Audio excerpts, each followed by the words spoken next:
Good morning, good evening, good afternoon, folks, no matter where in the heck in the world you are. It's us, Rogue News ESW, Rogue News Exit Strategy World. And we have with us the whole team here. We have Burlingame. He's here joining us today. Lots of things going on. Veles is here, Cowboy's here. And guys, look, I don't know where you guys want to begin. This is like when I first saw this occur within minutes of it happening, it was Gus that sent me the link. I didn't know what the hell I was looking at. I just clicked the link and up pops this video. Next thing you know, I'm seeing what looked like Charlie Kirk with blood pouring out of the side of his neck. I'm like, is this fake? Is this some Hollywood? And then I realized, oh my God, no, this is real. And I'm like, oh my God, there's no way he's going to survive this. And I remember Gus saying, Gus is like, that kid's dead in 60 seconds. Yep. And I firmly believe that. Yep. I cannot imagine what the exit wound. Terrific footage. He was dead when his head fell over. Yes. I've seen bodies go that way. He was dead when his head fell over. Yeah.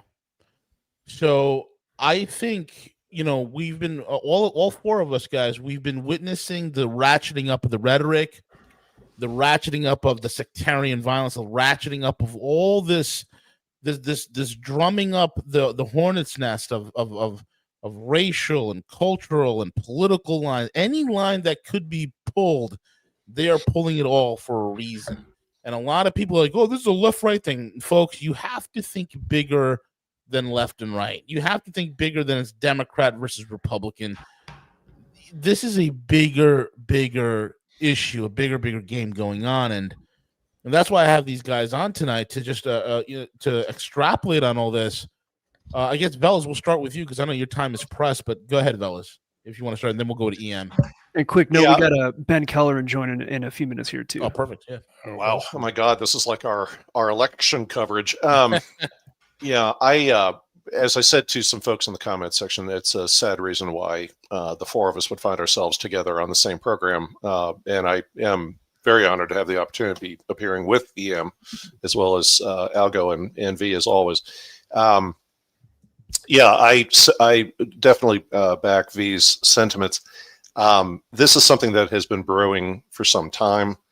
On my portion of the Rogue programs, I've been covering this topic and narrative. In fact, as I was discussing with Algo and V just today, once again, I find myself having given content on one of my programs that becomes frighteningly true. The first was earlier this year with the shooting in Nashville, where I had said you had a number of celestial alignments and things, and it certainly indicated something. God only knew what. And then within 72 hours, we had that event take place. And then one of the items I covered on last Friday's program was my concern about school campuses and university campuses. Hey, Ben.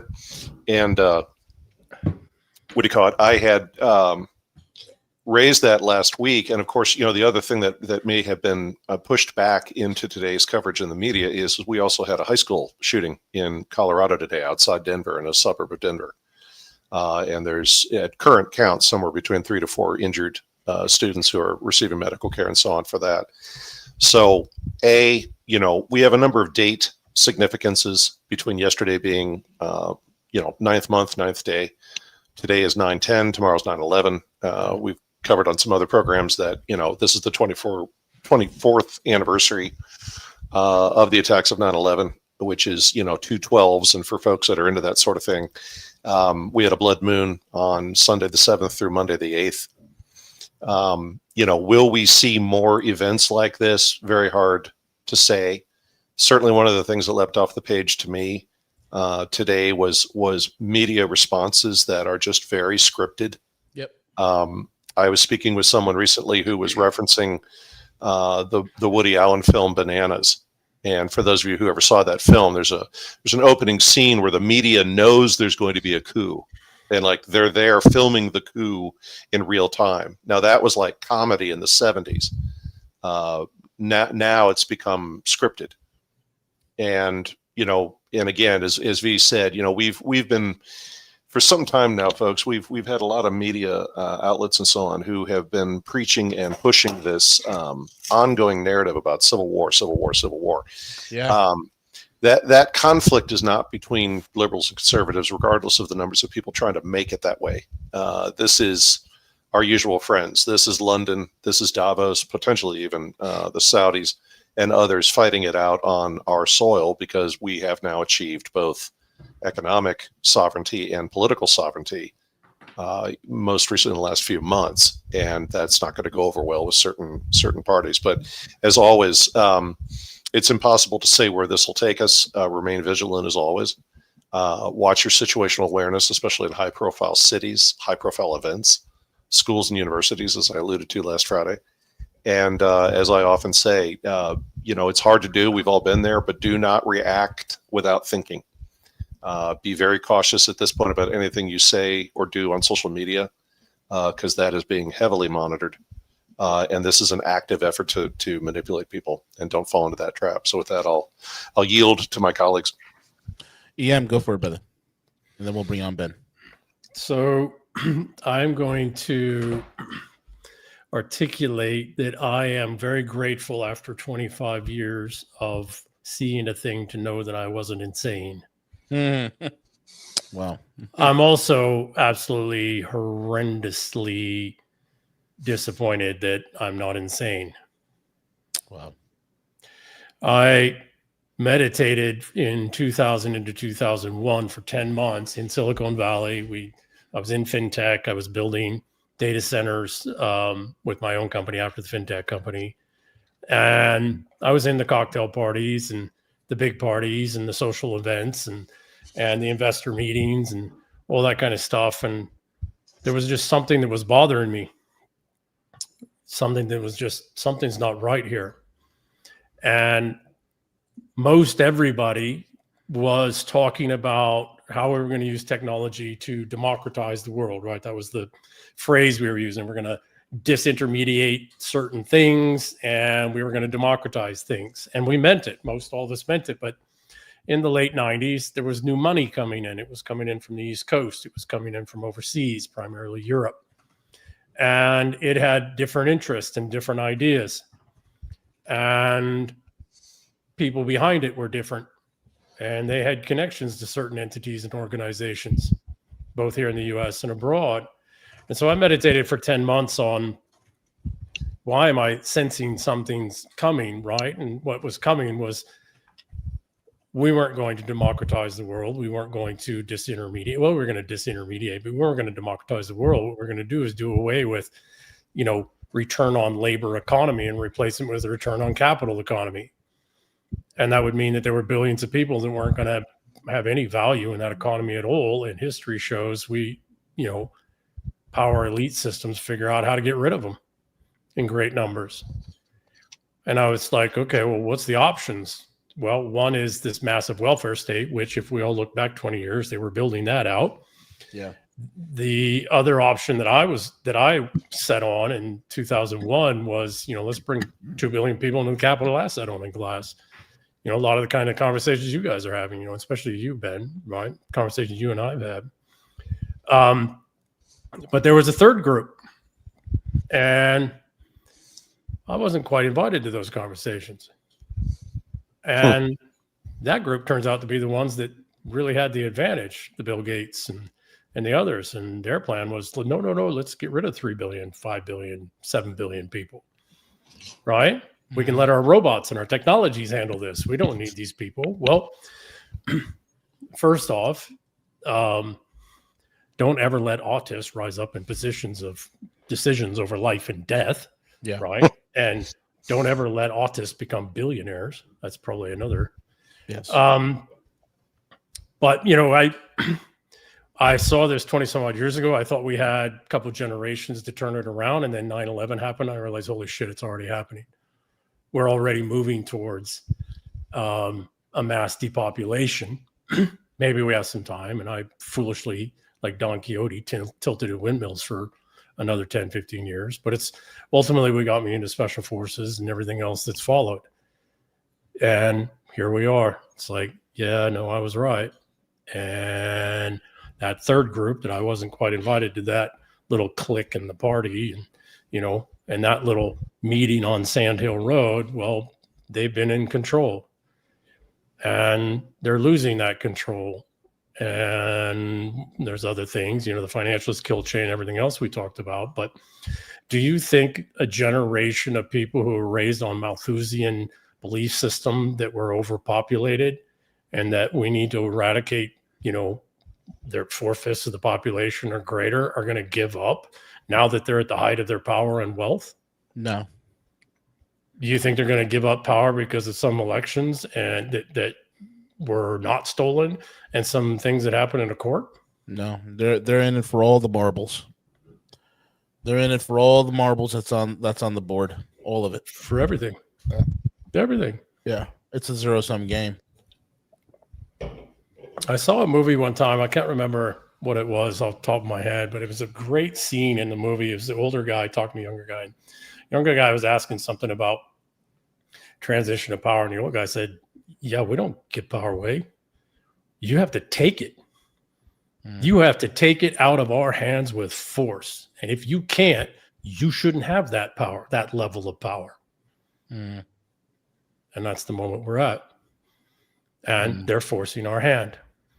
Because there's another thread in there, and I'll stop and let you guys talk, but there's another thread in there that has to do with life and the living and real power, right? Fundamental power, not this derivative, artificial, power, but real power. Sometimes the older generation has to force the younger generation into such a state the younger generation forcibly takes power. Yeah. Because the younger generation is too comfortable and respectful. Yeah. We're seeing that play out real time in Nepal. Yeah, well, that was who visited Nepal just a couple days ago. I'll give you a clue. She loved Ukraine. Victoria Nuland? No, not the Cookie Monster. Victoria, the angel of fucking the evil. She's like Cookie Woman of the Maidan. She's like the devil's Valkyrie. She really is. Yeah. Oh my God, was she passing out cookies? Well, as the Parliament burned. Oh, Parliament burned. They're having their Maidan, right? They're having their Maidan right there between the Where's Nepal? China between border. What two massive countries? India and China. And if you want to upset the BRICS, you want to upset the multipolar world, destabilize it, and create as much havoc in the process. There you go. If it's not Ukraine, it's going to be something else periphery, right? I have a different thought. I think that's all true, but I have a different thought. Okay, shit's about to go down in the United Kingdom. Who are the fiercest warriors in the British military? And where do they come from? Gurkha. They're the Gurkhas. They're the Gurkhas. We were just talking about this morning, Hovey. Yeah, we were having that Gurkha conversation. Yeah. So if I wanted to make sure that the most deadly force still extant that would literally fight for as many Victorian crosses as they could earn, were not on the table, I would stir some shit up at home that the Nepali Rangers can't handle themselves, and I'd draw the Gurkhas home. Right. That's interesting. That's a really good theory. Yeah, I could see that. Because their families are all still in Nepal. Yes, they don't migrate their families. Their families stay. I know because the first group, one of my closest mates, he married a Nepalese lady, right? Her parents are Nepalese Ranger family, and they're very tight families. Yeah. Right. So tough as fighters, man. Those tough guys as nails. Tough as nails, bro. The Gurkhas are fearless. Yeah. Whew. I got a couple. I got a couple Gurkha blades from Nepal that I bought while I was there. Kukris. They're not Gurkha blades. It's called kukris. Kukri. Yeah. I even had one that was fashioned to be it was balanced for throwing too. Nice. Yeah, that's my sense not there. That one, but. Yeah, that's my sense there. Is that's trying to take the Gurkhas out of the UK. Yeah. Kelleran, I know you got a lot to say, bro. What are your thoughts about today's events, where we are as a country, the culture war that's been fomenting artificially for so long, man? What's your take on everything that's happening, brother? Yeah, I think when I was listening to what Ian was saying about elections and like they're not going to give up power, reminds me of something that Martin Armstrong has said about his Socrates AI program is expecting that the U.S. doesn't make it to 2028, which I don't know if that's where we go, but at the same time, Martin's like very sharp and seems like he has a pretty good handle on current events and geopolitics. So With that said, That's wild. I kind of look at like the current events and what you see right with the stabbing, and then obviously what happened today with Charlie Kirk. I think the biggest Don't takeaway forget that the school shooting, and it's not even 9/11 Yep. yet, bro. What's going to Yeah. happen tomorrow, right? But go ahead. No, I think this kind of goes back to like the high level. My high level view is that people on the left, for the most part, like they target innocents, people that are basically just want to be left alone, just want to live their lives and do the regular day-to-day stuff, and they're all hell-bent basically on destroying what is good, true, and beautiful, basically. And you kind of go down the path of where that leads, and it gets messy. Like, it's not a people talk about, oh, the government has to step in and do X, Y, and Z. It's like, well, if we had a proper government, like the guy who stabbed the girl on the bus would be hanging from a tree already, and the guy who shot Charlie Kirk, like, he'd already be dead, right? We wouldn't have this like whole like charade of, oh, there needs to be some like months long or years long process, and then he like goes and rots in a cell for 20 years. It's like, no, like, why should my tax dollars be paying to keep some of these people alive, right? Stuff like that, where it's, I think the big picture thing of, okay, we'll see where it goes, but I just have this feeling that, like, I don't know if this is like what leads to a balkanization or resegregation or whatever you want to call it, but I just have this gut feeling that this isn't the last thing we're going to see. And I don't know, right? Obviously, tomorrow's a big day as far as dates go, but I also just kind of have this feeling from now until the end of the year that we might be seeing more of this, which is shitty, but I certainly concur with that, and was a little nervous about the degree to which, as EM was saying earlier, I hate it when I say stuff and then it happens. I'd much rather just say, oh, it's good to be cautious. It's like, oh, God, Jesus, the whole show should have been that topic. Sometimes I want to be careful to not manifest this shit. Hear, hear. yeah. Right? Absolutely. So if I might, while I have immense respect for Martin Armstrong, immense respect, we need to not use boomer logic for where we are and what's happening, where this is going. Right? And that's not a disrespectful statement of Martin Armstrong at all. Right? But the world in which he came up and those algorithms were developed and that logic was developed is gone. And that world's been gone since, definitively gone since 2012, but really it's been gone since the early 2000s. At the very latest, cut off 2020, but I agree. And that was the final coup de grace, right? Yep. So we're on momentum. We're still, I had this conversation yesterday, I think, a couple of days ago, who knows?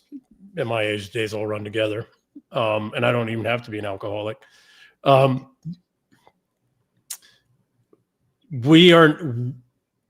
What has been dead for 20 years. That's a fourth turning, right? That's what it is, right? And this is the fourth turning, the fifth saculum in a 400-year great cycle. So everything is undone, right?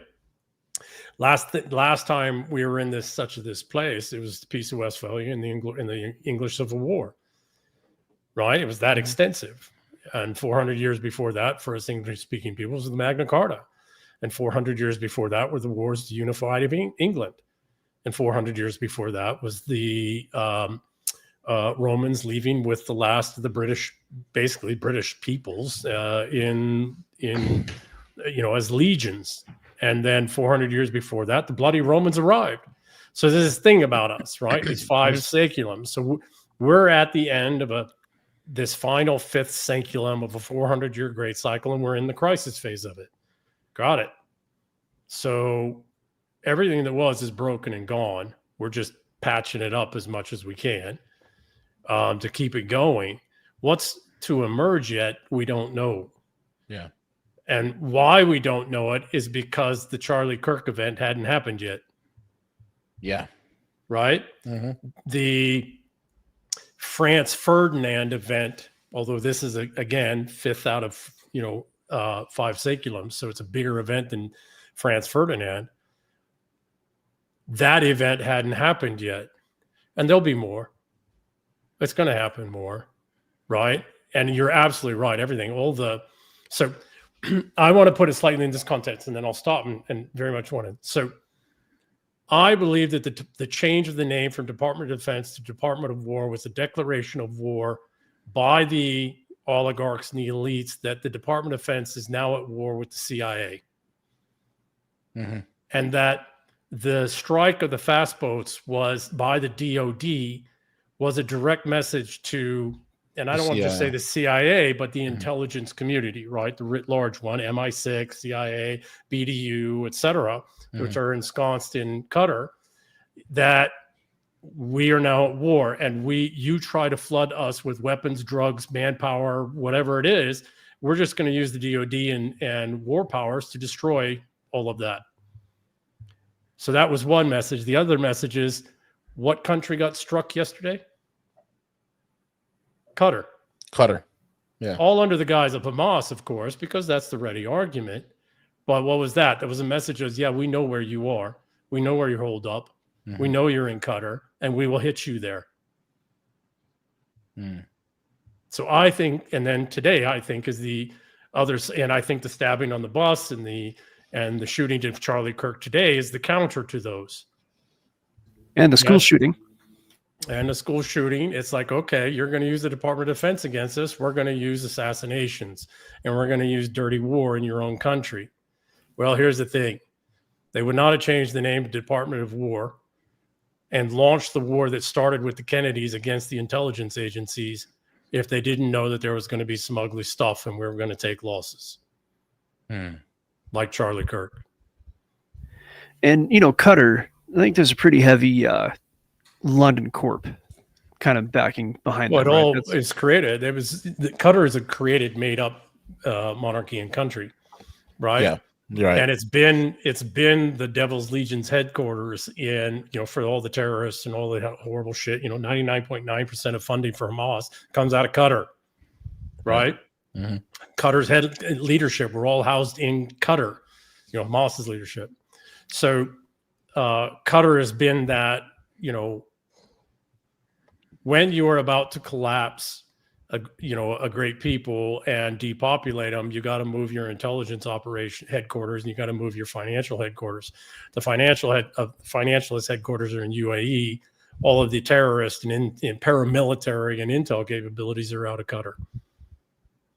Well, and we also have a massive U.S. presence in Qatar. Yes, naval presence, naval intelligence. Oh, no, SOC sense there. So Special Operations Command, SOCOM, 4 or 5 CIA bases. We've got MI6, MI5, Department of Justice. Everybody's there. Like, well, I hate to say it. Qatar has become to the modern international environment what Vienna was during the Cold War. Everybody's there. Everybody's there. Everybody knows everybody's there. But I'll also throw this out with the line of thinking you're going with, EM, which is we can't say with certain that it was Hamas who was hit. We just know a building was hit. Right? We don't know who was there. It's the same thing in Ukraine, when they're hitting Ukrainian HQ, and then we don't find out till days later through people that know, right? Oh, 8 frickin' NATO officers were killed somewhere in Ukraine, but right? Yes. So I think war's been declared. I think it started under Kennedy, when the Kennedys were assassinated and other things. And then they threatened to assassinate Nixon, so he resigned. He said they tried to do me like Jack. He meant it. Yeah. Reagan tried to push back during the Iran-Contra when he found out what was going on there, running cocaine, crack cocaine into Americas to generate revenues to buy weapons from, all of it from Iran for the Iran-Contra. So he was pushing back against that. What happened to Reagan? Broad daylight. Came within a hair. Right. I believe very fundamentally that over the last 60 plus years, this fight's been coming, and the real fight, very much too terribly sorry, I think V, you said it earlier. This isn't about left, right, up, down, Correct. blue, whatever, right? This is literally the Department of Defense is now finally at war with the CIA. And I mean the CIA larger, right? It's this intelligence, global intelligence capability mob state that was put in place post-World War, starting World War II, but really took off in 1947 to 1952. Sure. Yeah. Veles, you had a hard stop here coming up. Did you have anything you wanted to leave us with?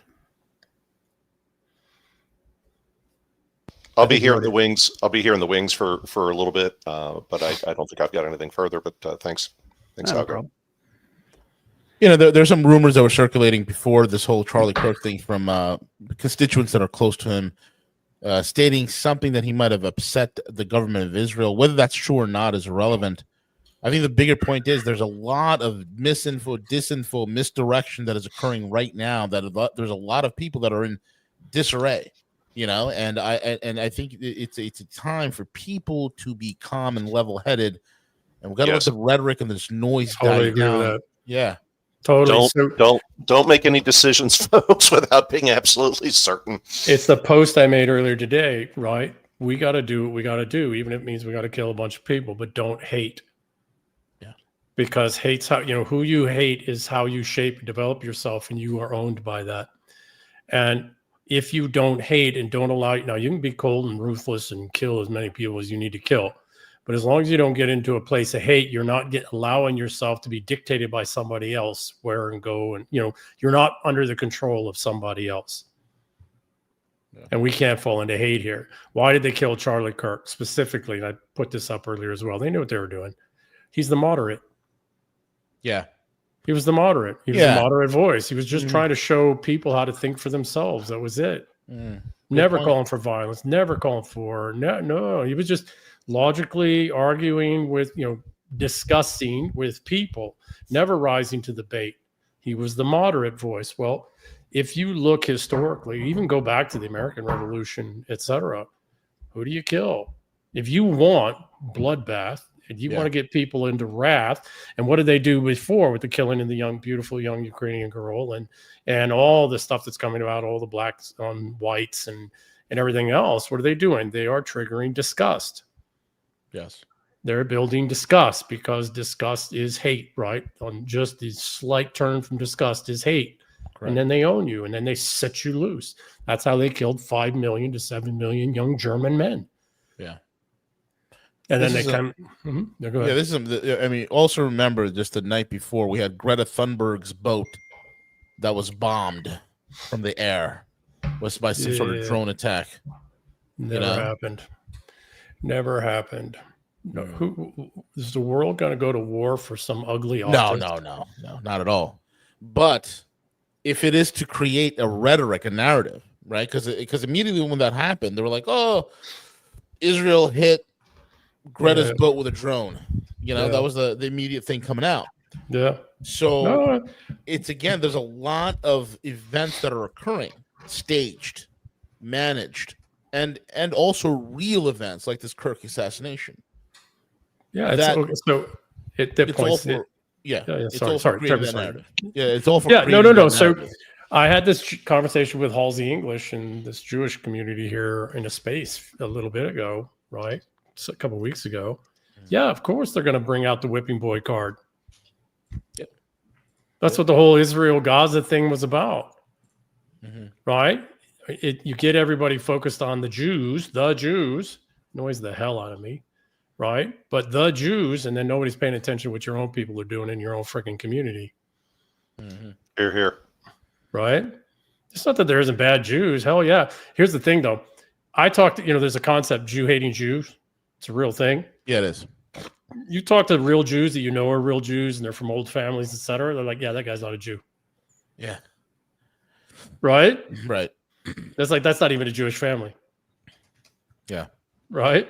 So, yeah, no, the whipping boy card is going to get pulled out. But here's where they are. It's kind of indeterminate right now. They don't know which one of these is going to work. So they got to play multiples. Right? They don't know which one's going to get our disgust, because the truth of the matter is, folks like all of us here in this conversation, it's a lot harder to get us into a place of disgust And turns out social media breaks the mainstream media, so they can't just feed narratives.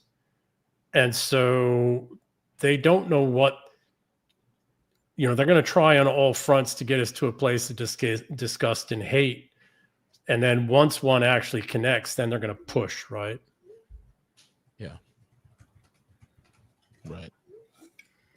So that brings me to a question, right? So they want us to get violent. That's what it sounds like. Yeah. They want us in a place of disgust and hate that turns to violence that they can shape and use. So there are a couple of questions right there. There are those who believe we can avoid violence. There are those who believe the violence will be minimal, localized, that type of thing. Like it's just going to happen in certain areas. There are those who believe that we need to be prepared for violence and even be willing to, use that to I would say a self-defensive end. That there are a lot of ways to look at that. There's a lot of paths to go down. And of course, I'm the type that I'd rather just kind of hang out, in the country, grow food. I'm one of those guys, right? Like we all kind of are, but live close enough to like a Costco, which makes me kind of fake. But the reality is I would like a peaceful life. I don't want to be driving my kids around one day and like some explosion happens, 2 cars over, and I'd like to avoid that as well. So what do you think the average person out there who's like looking at this, they're listening to us, they're thinking, oh man, well, violence is going to happen one way or another. Like, what do you think the mindset, and I'm asking you, EM, as your, with your background in special forces and stuff, what do you think as a father and somebody who's taking care of their family, or somebody maybe a little bit younger who is thinking about a family later or whatever, or a mother, anybody. So what do you think our mindset should be on this? Like, how should we be considering the willingness to use violence to either defend, God, such a vague question. I know that's like weak. I'm really tired, guys, but it's I think you get what I'm asking, right? Yeah. So here's what I'd like to do. I'd like to answer the question, but first I'd like to ask Ben something, because Ben's of the generation that's going to do a lot of the physical fighting. Yeah. And the ones that survive are going to be the ones that actually inherit the world on the other side, if there is a world, right? So I'd kind of, to the first part of your question, Nick, what I'd kind of like to ask Ben is, Ben, what is, for what you know from the community and the things you pay attention to, and you're ludicrously smart, wicked smart, as the Bostonians would say, wicked right? Smart. Wicked smart. What is your generation thinking is coming and is upon us? I think the way I'll put it is, I think the biggest thing that a lot of people are missing is how the last 5 years shaped, especially anyone that had that experience in high school or college, and how openly right wing a lot of the younger guys are. So I'm kind of, the way I put it is, people say millennial, Zoomer, whatever. I'm kind of right in between, where it was too young for MySpace, but too old for TikTok, if that makes any sense. But Sadly. Basically, I'm kind of right in between, where I saw in middle school, the iPhone was coming out, all this stuff, major changes were happening there.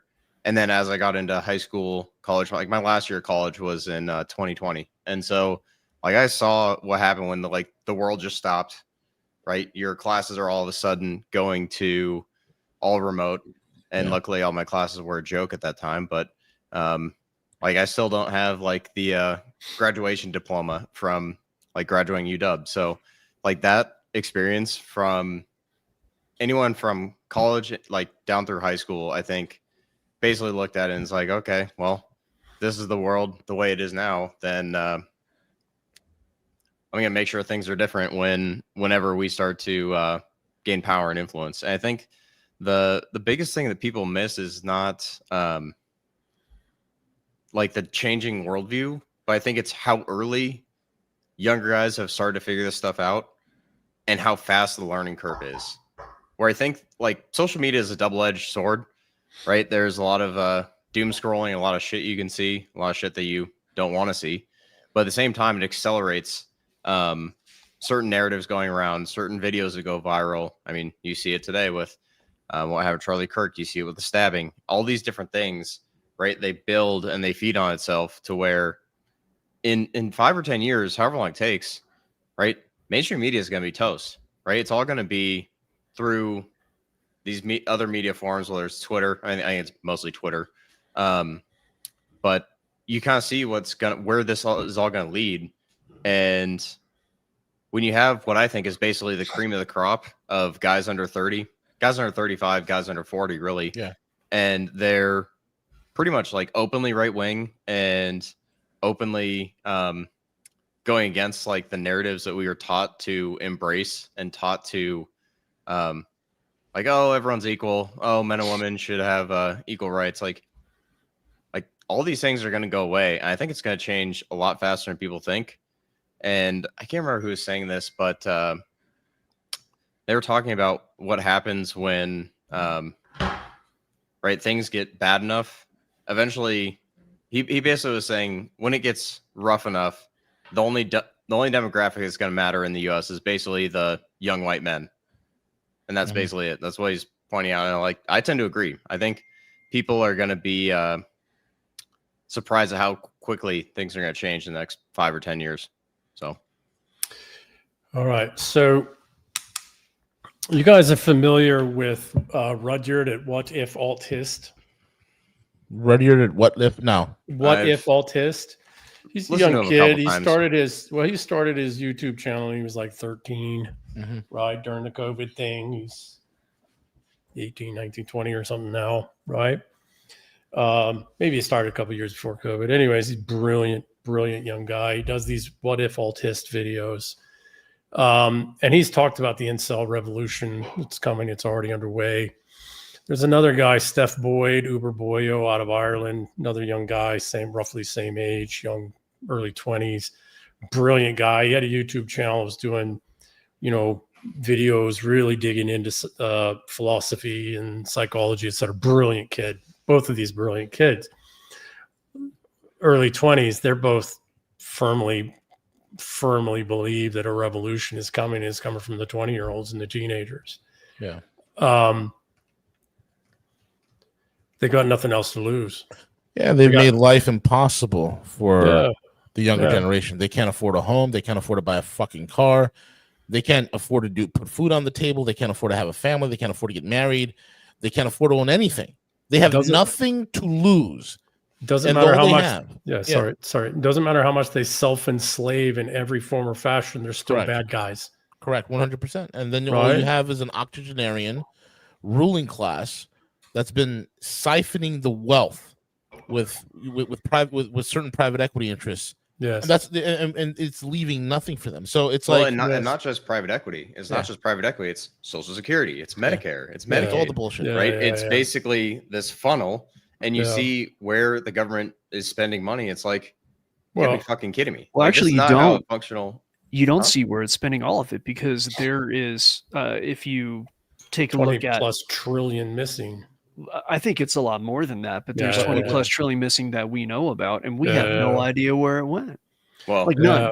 Well, it's just a rounding error, guys. My point is the spending that goes up to people over 60 coffee money compared to like, hey, we want to help young families get on their feet, and so we're going to subsidize whatever part of their living. It's like, no, we have to pay these boomers to just exist, right? We have to pay for Medicare, we have to pay for Medicaid. And it's just like, it's like, I think Dave Collin basically calls it the ultimate depreciating asset. But you could, create this disease, and it might be real or not, and then you have to create this experimental medicine that goes along with it, and then the first group of people that you give it to are your pensioners. That might do something to people 65 and over. Doesn't help the young people, so that doesn't bring asset values down. Because who comes in and buys the assets? Because they've got conflated values, Larry Fink and BlackRock. So the reason I wanted to talk to Ben and ask Ben right before I answer your question is, And I'm going to say it in this way, guys, because this is how my mind works and historically, etc. But I don't mean it directly as a king, but 400 years ago, we were dealing with a lot of similar problems. The world was financializing in the early 1600s. Yes, it was. And the Well, king the of rich England, think. right? And the king of England decided that we don't want to, and some of the nobility, not all, unfortunately, said, no, we don't want to do this. And it was nothing about sustaining feudalism. Feudalism by 1600 is pretty much gone, right? But it was about, we see where this is going. We understand this. We've been fighting this. We hate Romans because that's really where the system comes from, right? It's just modern Rome. Yeah. And so they fought it. And what happened? Well, the psyop that had kept the younger generations and the resentfuls in a place of, who were all getting screwed with all these enclosures and things that were happening. What happened? They're down with princes. We don't need no king. We won't bow the neck. All these things, right? All the tropes we still use 400 fucking years later, right? What happened? Then they went after the king. And what happened? The people didn't rally to the king. And what happened? We've all been enslaved ever since. Right down to the point now where they want to just wipe us out, right? Because they've stolen everything they can steal. And the valuations are such, and this is the thing that, big fan of Tom, right, friend, and big fan of others, and they're having the conversation they need to have, right, at the level they're having it. But I'm not hearing a damn thing that's talking about how fighting all this fight and doing all these things and this tokenization stuff and stable coins and all this. I don't hear how any of that is going to drop housing prices by 80% so younger people can afford it. Correct. I don't hear any of that talking about demographic decline such that manufacturing isn't going to be an option for rebuilding the middle class. There might be a little of it, right? So, Bitcoin's going to save us, guys. Jesus Christ. Nick, if I could slap you digitally right now. That was an option in StreamYard, right? Hey, developers, can you work on that? Yeah, like 10 minutes away. Just drive over. Well, that's true. Yeah, that's true. V, I don't know if you want to. I don't know if now's the time to talk about that, but that's also part of the conversation. Well, it's interesting. The conversation things I've been tracking for years at this point, and for any first-time listeners, I'm the guy that's been calling the Bitcoin price to the T, the stock market index prices to the T. Just been deadly accurate with a lot of my predictions, and it's just not because I'm some sort of super genius. I just have really good intel, really good sources, really good people that I surround myself with. And I'll tell you right now, it's incredible, to say the least, that all the solutions, everything that's being put out there, right? Because first and foremost, nothing's been fixed from the 2008 financial crisis. Nothing. Yeah. Well, actually, everything nothing's been fixed since tapered 2001. it over. Nothing's been fixed since 2001. Yeah, terribly sorry, Ben. I didn't mean to. No, I was basically just following up saying that, they basically just papered it over and kicked the can, right? That's all it is. Yeah. And then we have a SHA-256 protocol, which is an NSA code, which has been around since late 90s, early 2000s, which eventually became Bitcoin. And anything that they're doing in terms of like pumping up crypto and then Scott Bessent, the Treasury Secretary, coming out saying, "Oh yeah, we're going to cut interest rates." This is going to do nothing to fix the asset prices that are so overblown, because we are in such a solvency crisis. And when you're in a solvency crisis, I coined a term almost 10 years ago, and that term is monetary hypoxia. The market is never going to, and it was me and I think Jim Willey, right? We're the two guys who were talking about it at that time. And he said, and I said, we came to the same conclusion independently on our own in two different locales. And that is basically monetary hypoxia. It's like the market is going to implode up. And I was saying, hey, look, the Dow's at 15,000. It's going to go to 18,000, 29,000, 35,000, 45,000, 50,000. Print the damn T-shirts. And the incorporation of crypto, along with everything else, is just to keep the asset bubbles going for the select few Wall Street banks. That's all it is. I'm going to put it slightly different. Okay, V, I agree with you, but I'm going to put it slightly different. Okay. Yep. I think the three of us talked previous, and I think, Ben, you and I have talked probably skiing or somewhere up on the drive back and forth, but collateralized mortgage obligations are replacing treasuries as hard asset, hard collateral in a good number of transactions. Mhm.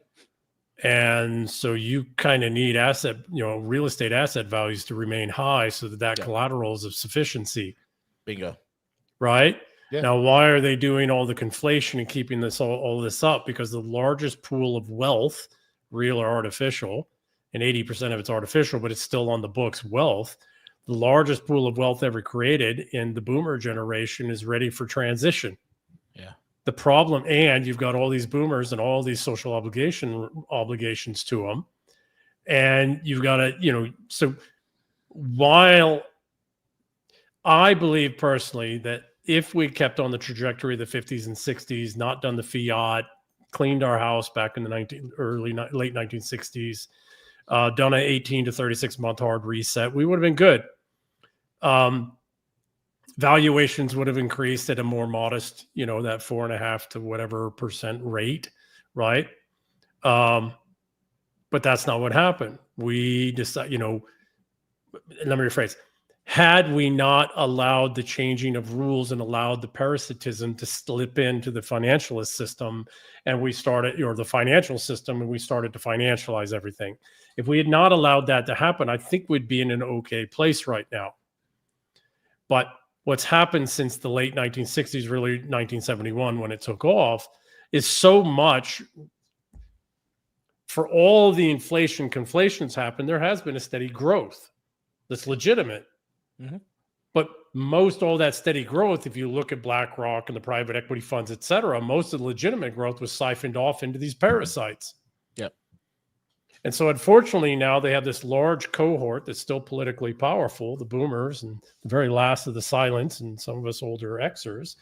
And they have all these, and we have the political power, and some of us are old enough to still do some ugly fighting. And they want to just try and get past us as a cohorts, and then let it collapse. Because if they don't, we might go to war. Civil war. Mm-hmm. Okay. So I think what's happening though is that this is happening not in a vacuum. It's happening in the whole rest of the world. And as long as we had the military and intelligence mites to strong arm people to keep buying our bad debt around the world, right? So enslave your own people, sell us your hard, collateral assets and inputs at a fraction of the cost they're really worth in the marketplace, or we'll coup you, color revolution you, or just war you to death for 20 years. We don't have that capacity anymore. And the rest of the world, the BRICS, the Russians, the Chinese, the Persians, et cetera, are all saying, yeah, we'll fight you. And oh, by the way, it turns out we can actually fight you, as we just saw in Ukraine, right? Mm-hmm. And as we've seen in Iran and elsewhere, it's like, okay, well, we can fight you. And so what happens? This is all accelerating now. And so what do they got to switch to lock in the steel and all this other stuff and still try and meet the obligations of the boomers and et cetera? Well, Civil War works. Yeah. Civil War works. Let's deflect away from the reality. So let's go back to look at when wokeism took off. It took off in 2011, 2012. What was happening in 2011, 12 that had been going on since 2007, 2008? Wall Street. What was that thing? What was that movement? Occupy? Occupy Wall Street. Yeah. Occupy. And it was gaining traction. And there were people doing the legal work, and they were doing the contract work, and they were figuring out how the theft had happened and how all this stuff had happened. What happens? They dump $1 trillion into freaking nonprofits and NGOs, and we go down the woke path. Why? Well, that's what the Nazis did. That's what the people who built the Nazis did in the 1920s and 30s that ushered in the Nazis. What did it do? It triggered disgust. Disgust that then led to the ushering in of the Nazis and the National Socialist Financial Economic System, right? This transition to this whole new system, which wasn't fascism at the time. That's Benito Mussolini in Italy, 1932 speech. It's a fascinating speech, right? Okay. What are they doing? They can't delay it anymore because the rest of the world has said, yeah, you're going to stop strong arming us to buy your bad debt. And you're not going to let what's the Belt and Road about? Why are they so pissed about that? Well, because the standard of living is going to raise for all those people along the Belt and Road pathways. Yep.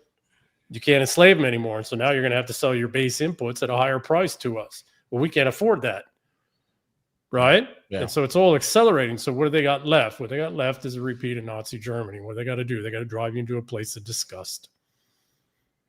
Yeah, and they're doing it, and it's pretty interesting. I don't know when that movie came out. You guys remember? Maybe 2 or 3 years ago, the movie came out, Civil War. Remember that? By A24. I haven't seen it, but I do saw remember it. that one meme that went viral. The "What kind of American are you?" Yeah. And then before that, you had Obama made a video or some sort of Netflix movie about wiping us out. Weapons from space. Jesus, that was such a terrible movie. I didn't watch. I don't have it. It's like Obama let his kids ride on a Saturday afternoon or something. Yeah, but it was a threat. It was done on purpose. Yeah, it's a threat. Sorry, go ahead. Yeah. No, I think you're right. And one thing I'll add too, when you're talking about like where all this leads, I think this is where I kind of separate from some people. Like, I think they're smart. I just don't see the crypto thing playing out for most of the tokens. And I think Bitcoin, in like the use case of, okay, this is going to be the digital. I mean, I gotta look at it as like digital surveillance gold, and we're going to use it to start to collateralize like treasury market, stable coins, all this other stuff. And I kind of think it's going to be the greatest rug pull of all time at some point when some of the stuff starts to play out. And it's sorry. Go ahead. No. I was just gonna say one more thing is when the stablecoin thing like started happening, I was like, that's really interesting because that basically is saying, okay, if we have other countries looking at our debt, it's like, yeah, I'll buy your debt for 7%, but 3, 4 for 10 or 20 years or 30 years, like, no way. Right. And so you see like what they've created. I think it's going to be at some point. I don't know when. Like this is all like long term. Like there's no, I think, like serious fundamental underlying value in something like Bitcoin. So like I kind of look at it as 5 years, 10 years. Eventually, we'll look back on it as like the greatest tulip bulb thing, like bubble of all time. Yeah. So you had the Russians leak that. I don't know if you guys heard about that. The Russians actually just laid out the entire plan of what they're trying to do with this whole crypto stuff. Yeah. So Miles Harris, right, the Englishman, he's got a YouTube channel. I think it's called Miles Harris.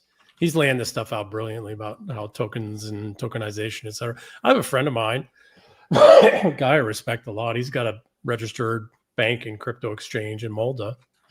He's been approached by a couple of countries to tokenize their national debts. Yeah, that's where all this is trying to head and what's the purpose? Suck in a whole bunch of suckers, trillions and trillions of dollars, and then they're going to parse that off.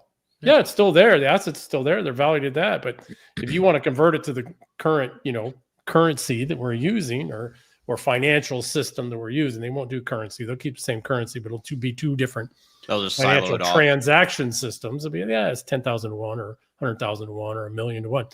I want to bring up something else for you guys. Actually, you know what? We got to do a commercial break. We're talking about crypto. Go into the description. I got a free algo that we put in there. Go and click on that link. We'll send you the algo immediately. That way you can trade whatever it is, stocks, gold, cash, currencies, and then you can stack whatever assets you think are going to outlast all of this stuff that we're talking about. So it's awesome. It is kind of scary. Awesome. So I will say this to that, Nick. It's not that there isn't some money to be made if you're trading, right? If you're not holding, if you're not buying to hold, and you're not buying to accrete value over time, there's some real money to be made because they're going to play this game out.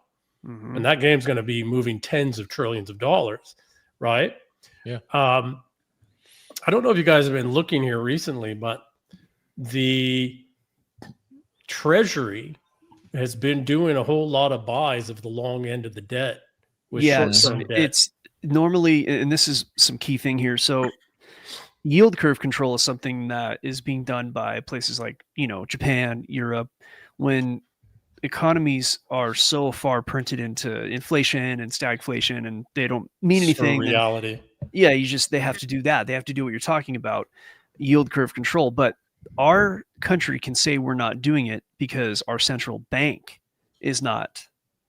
Are they buying the long end or are they selling? No, Fed's No, not doing it. the Treasury. Treasury's issuing That's way that's my more short point. end. This is my point, but I'm asking, Yeah. are they they're buying it? using shorts to buy longs? So so if the central bank were doing it, they would officially say we're doing yield curve control. But what they did was a little backdoor and have the Treasury do it, so that way we can hide behind the Treasury and say, oh no, we're not doing yield curve control. Oh shit, sure we are. We're So just calling it something else. That's exactly right. So remember when we were talking about suns, and as the sun is collapsing, Yeah, because its usable fuel is used up. Yep. When Treasury starts buying long end with short end, the economy's done. There's no economy anymore. You're quite literally trying to kick a thing down, and what you're trying. Give me a second. It's a snake eating his tail. It's it's the Uribus. Yes. Maybe I can. So the bond is somebody's confidence in our economy. So Yes. people who have short-term debt from us, they believe that we're going to pay that debt off in 2 or 3 years, whatever the term of the note is. And if they're confident in that, then they're going to buy that note. And if they're confident that we're going to pay that note in 20 years, they'll get a better return on that, and they'll hold that note for 20 years. So the better your economy is, the money tends to go toward the long end, where people are buying the 20-year bonds, because they're like, oh yeah, America's good. They'll pay us in 20 years. Or it's also a higher quality collateral asset that you can use for other borrowing and for lending and borrowing, etc. The So whole, now whole financial system is built on the 10-year. the 10x like is the the big big foundation. It's essentially the money that people are really giving each other around the world is the 10x bond. But what people need to understand, though, is that the fact that the world is losing confidence in the 20-year bond means effectively that the world is losing confidence in the U.S. economy to cover its debts in 20 years. Yeah, and the only way to mask that is to buy those bonds ourselves to keep the price up, to keep people interested in the bonds. It's literally, it's what you called it, the snake eating the tail. So while I agree with all of that, right? What I suspect, and this gets back to the youth can't buy homes and asset values and all of this kind of stuff. I suspect, and Tom touches on this, et cetera, and I'm nowhere near as knowledgeable as he is about the plumbing, right? And given the way in which our enemies, the folks that funded whoever hell killed Charlie Kirk today, or maybe they didn't fund the guy, but it's very strange. You ever look at the shooting position, all that? It looks a lot like Butler. Anyway, It does look exactly like Butler. It's a lot like Butler. Rooftop, and now they're saying they have the suspect. It's right now. It's from trans Breaking. guy, the trans FBI. guy. Yeah, they're going to use trans people, right? As the It says the FBI has captured the individual suspected of assassinating Charlie Kirk. Yeah. So what I suspect, given the way they're doing this right now, is they're trying to delay for 1 year to 2 years something, and then the intent is to collapse the,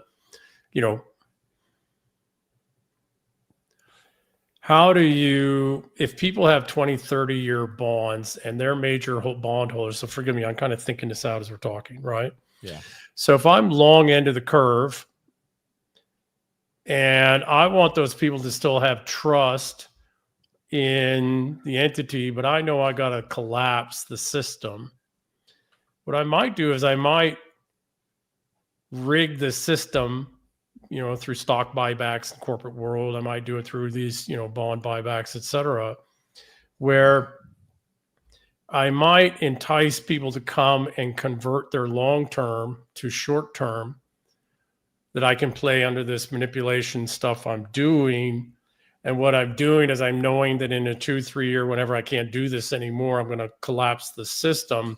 But I've taken care of some of those people that were on the long end, that had substantive positions on the long end of the curve that I don't want to hurt, because I want them to reinvest once we've done the collapse, the shutdown, the contraction, et cetera.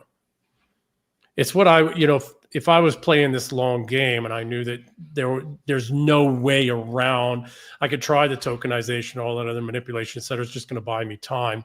And really the stable coin, all that is, it's an illusion.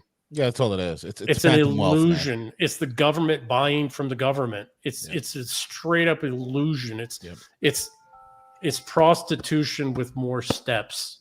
But EM. Here's the thing I think Yeah, you're getting at too with the long Yeah. end. Like I think the 20, 30-year debt, as far as assets go, that's going to be about as toxic as you can find. There's maybe some absolutely. private equity stuff, but Yeah. Absolutely. if you kind of think about it, it's like, okay, there's right. The whole point of investing in like the current environment with a fiat currency is, hey, we don't just want to preserve wealth. We want to grow wealth and grow purchasing power over time, whether that's building Keep up businesses with. or right, trying to get ahead. Right. And if you look at what I think is going to happen for people that are just trying to hold a 30-year bond to maturity, I think, right, if you bought it today and it matures in 2055, I think there's a very good chance, assuming that we still have dollars floating around, that you really probably only had 10% of your purchasing power left in 30 years. If that. Right? That's the thing is like, you kind of look at it, it's like, okay, if you buy $1,000 of a treasury, you're gonna get 1,000 back. You're probably not gonna like what it buys, right? Assuming the whole dollar system is maintained, right? The dollar system is going to survive. The dollar is going to survive. Dollar system is going to survive. I think so. Yeah, it's just. I think what dies is the euro. I think what dies is derivatives.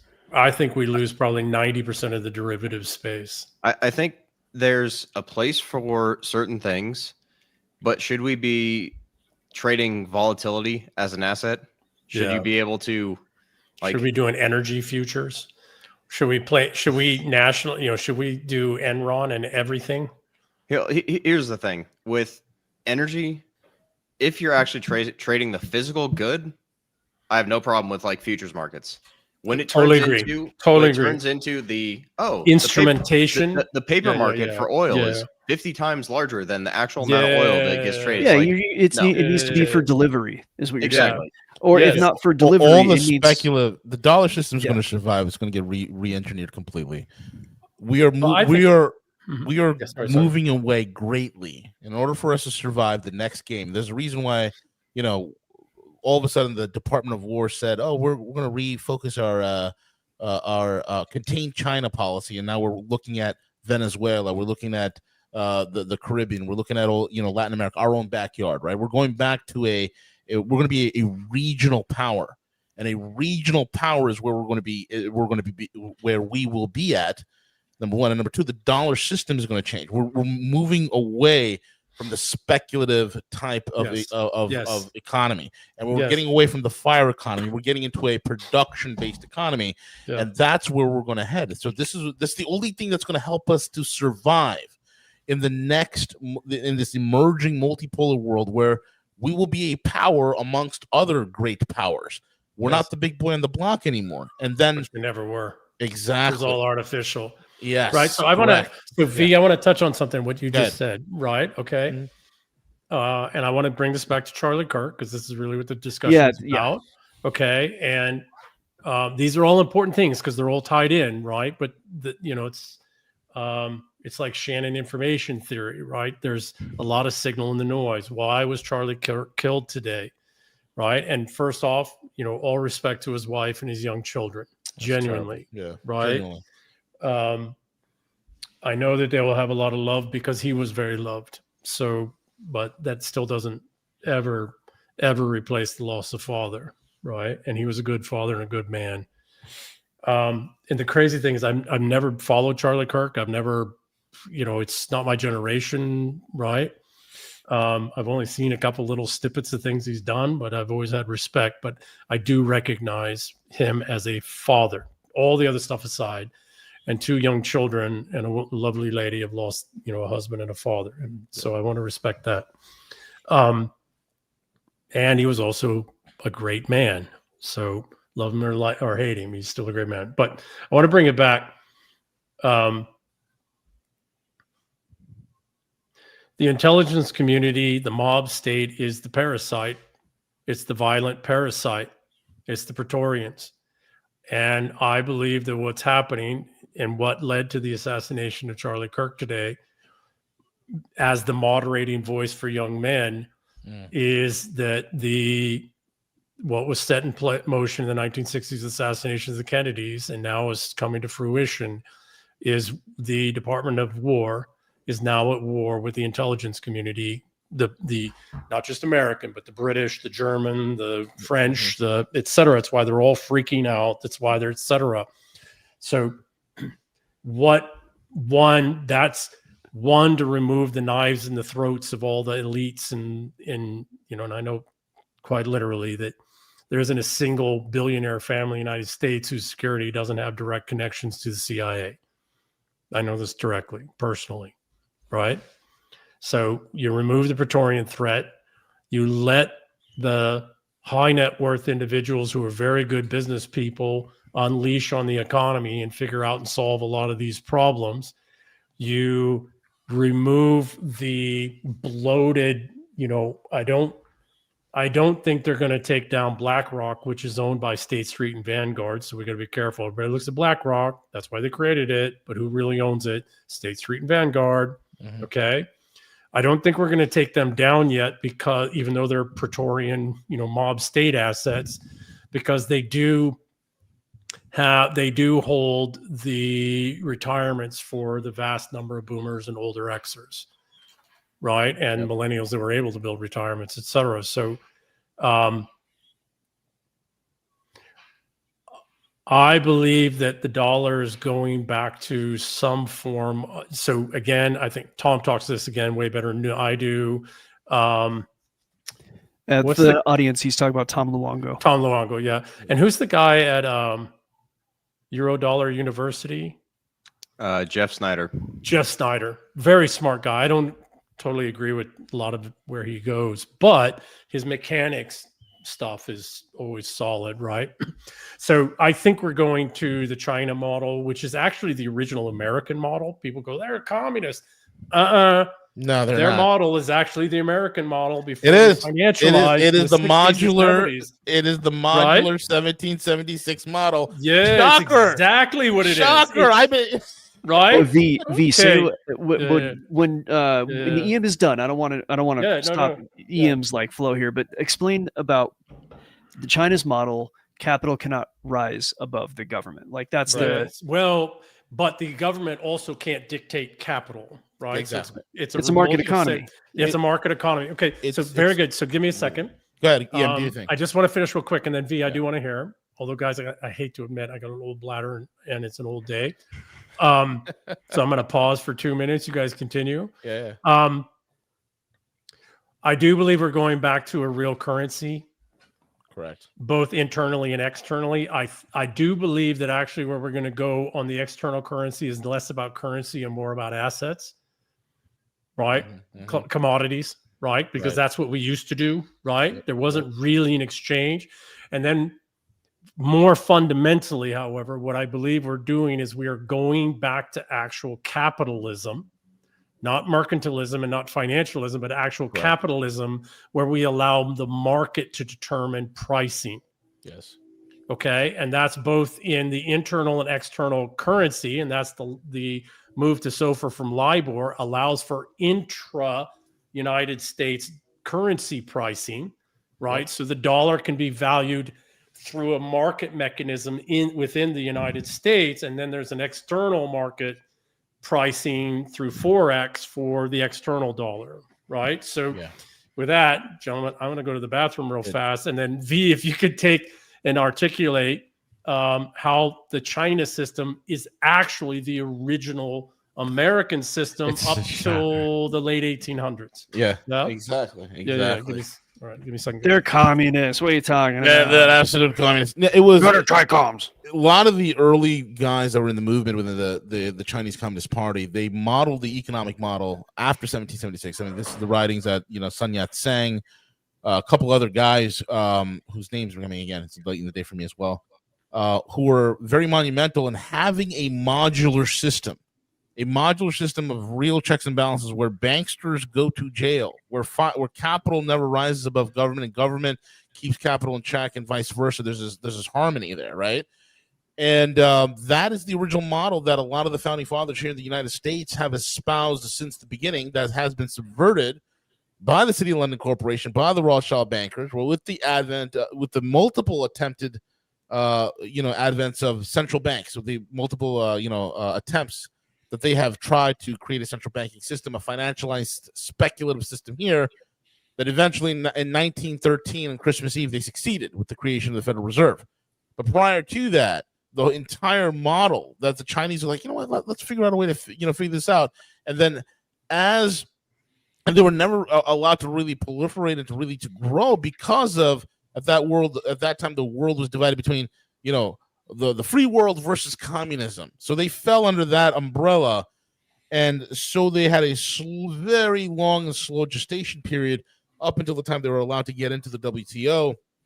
And then, moving forward, you see what they're doing globally.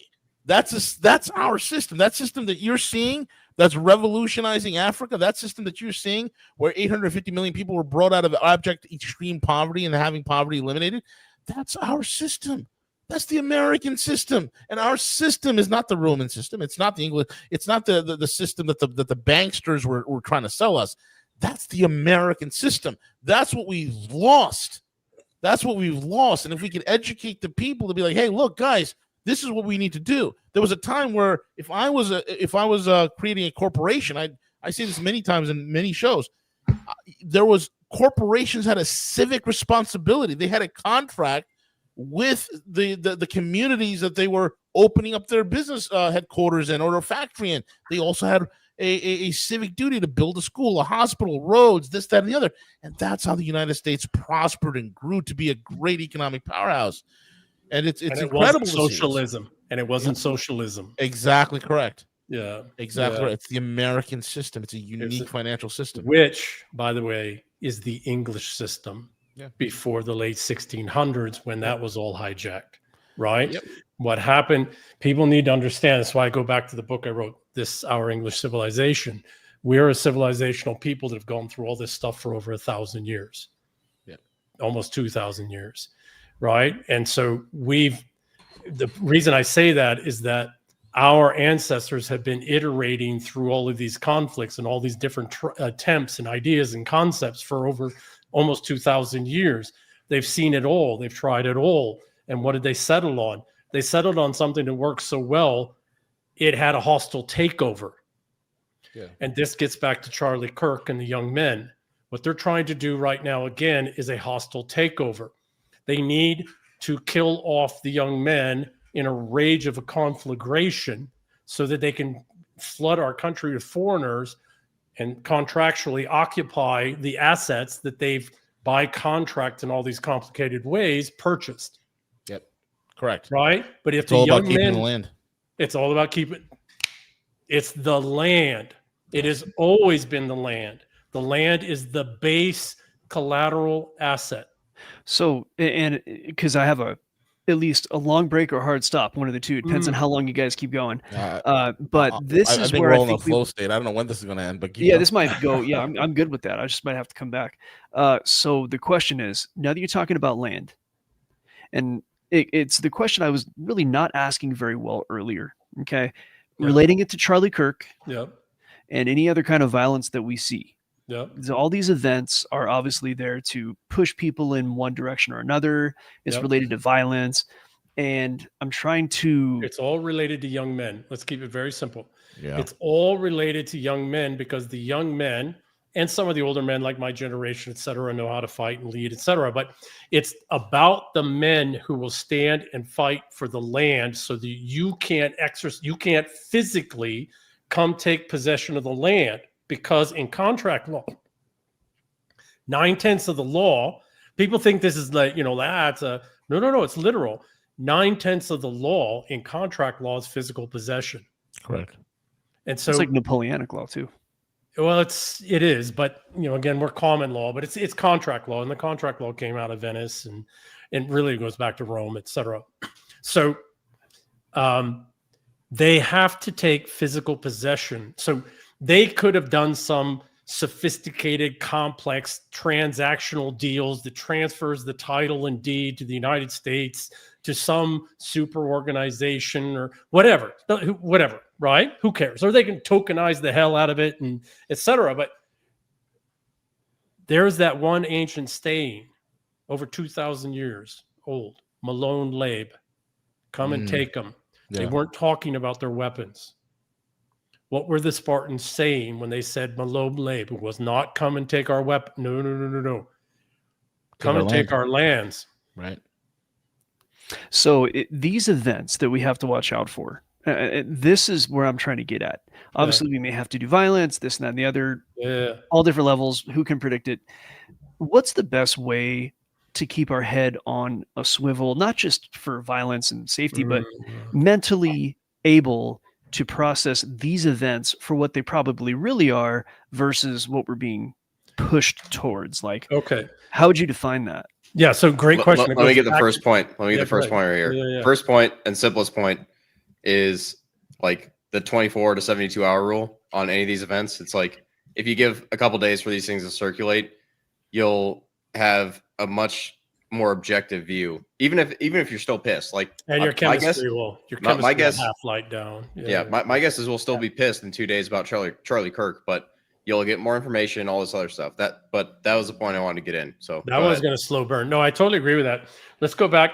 I guess the question was, realize that. Well, look, if I may, it's very simple. They want the land. Yep. It's always been about the land. Forget all these other things. They're distracting us with all these complexities. They're distracting us with tokenization and crypto and all this other. They're distracting us. The only thing that has any value as a collateral asset for substantive financial systems is the physical land itself. And they have to take physical possession of it. And the real assets and the real cash flow that comes from certain businesses, certain industries, certain different things. Correct. Comes out of the land. Comes out of the land or is built upon the land. And here's the thing. What that means, and this is why they're going after young men and going after young women, all these artificial status hierarchies. What it means is that the only actual real hard tangible asset in the world is not gold, it's not silver, it's not land, it's young men and men writ large who will stand and fight you, who will literally force you to physically come and take it. That means that this is why they do all this crazy distraction, all this stuff to take away from one hard reality. The only asset of a people is not the land, it's not the gold, not the silver, not the banks, not the stocks, none of that is real. What the only asset is young men who know, well, not just young men again, but men who know how to stand and fight and are good at it and will fucking do it. Right. They got what is this? Robert, who moved, says that blue states have a lot of natural resources. I got news for you. No such thing as a blue state. Yeah, there's no. There are blue cities.